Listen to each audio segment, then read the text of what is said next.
So, let's talk about midlife stress. And I'm not talking about the big, obvious, life altering kind. Nope.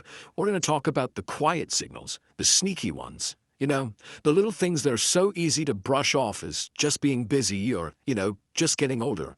But these are the ones that really, really matter. And that's the whole point, isn't it? This isn't about being overly dramatic. It's about being smart. It's about being proactive. Paying attention to these subtle little nudges from your body now can save you from huge problems later on. It's all about learning to hear the whispers before they have to become screams. I mean, we've all been there, right? You just feel off, a little tired, not quite yourself. And what's the first thing we do? We give it a label. Oh, it's just a crazy month at work, or I'm just a little run down, I'll be fine. But what if it's more than that?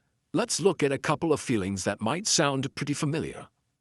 Just think about it for a second. How have you been sleeping lately? Are you tossing and turning, maybe waking up at 3 in the morning with your mind just racing a mile a minute? Or are you on the other end of that, feeling like you could sleep for 10 hours and still wake up exhausted? And what about the people in your life? That dinner with friends you used to love? Or just hanging out with family? Has that started to feel more like a chore, something that drains your battery instead of recharging it? So here's the big question. Are these just random off days, or is it starting to look like a pattern? It is so easy to just lump it all together and call it a tough patch. But when we do that, we might be missing the real message our body is trying to send us. Because here's the thing. These aren't just random annoyances. Think of them more like warning lights on your car's dashboard. They're specific signals from your body telling you, hey, something's out of balance here. So let's break down 7 of the most common signals to look out for. All right, first up, brain fog. It's that super frustrating feeling, right? You walk into a room and completely forget why you went in there. Or you're in the middle of a sentence and the word you're looking for just vanishes. Well, chronic stress can literally flood our brains with cortisol, which makes it way harder to focus and remember even simple stuff. Now, the solution isn't some crazy, intense brain training program. It's way simpler. It's about giving your overloaded mind a break by getting things out of your head. Just the simple act of writing a to-do list can free up so much mental space that stress was hogging. That's a really practical, easy first step. Okay, next up is sleep. Yeah, we touched on this a minute ago, but it's such a massive indicator that we have to come back to it. Sleep is when your body does its repair work, when it resets for the next day. And when stress hormones are messing with that process, boy, the ripple effects are huge. And it doesn't matter if you're the person who's wide awake at midnight or the person who feels like a zombie all day. The cause is often the same. The whole goal is to send a clear signal to your body that it's time to power down. Creating a simple little ritual, a tech-free one like reading an actual book or listening to some calm music, can absolutely work wonders. Signal number 3. This is one we often feel the most guilty about. It's our mood. You might suddenly find you have a way shorter fuse than you used to, or you're getting irritated by the smallest things, or maybe it's just this constant, low-level feeling of sadness that you can't seem to shake. The action here sounds almost too simple, but it is so powerful. It's not about trying to fix your mood immediately. It's just about acknowledging it. Just taking 60 seconds to ask yourself, hey, how am I actually feeling right now? That can be the very first step to figuring out what you really need. All right, now for a signal that's purely physical. Our bodies, they literally hold on to our stress. It gets stored in our muscles, and that leads to all kinds of aches and pains that we're so quick to blame on, getting older or sitting in a bad chair. That constant tension in your shoulders, those nagging headaches that pop up in the afternoon, that's your body trying to talk to you. And the good news is the answer doesn't have to be a full hour at the gym.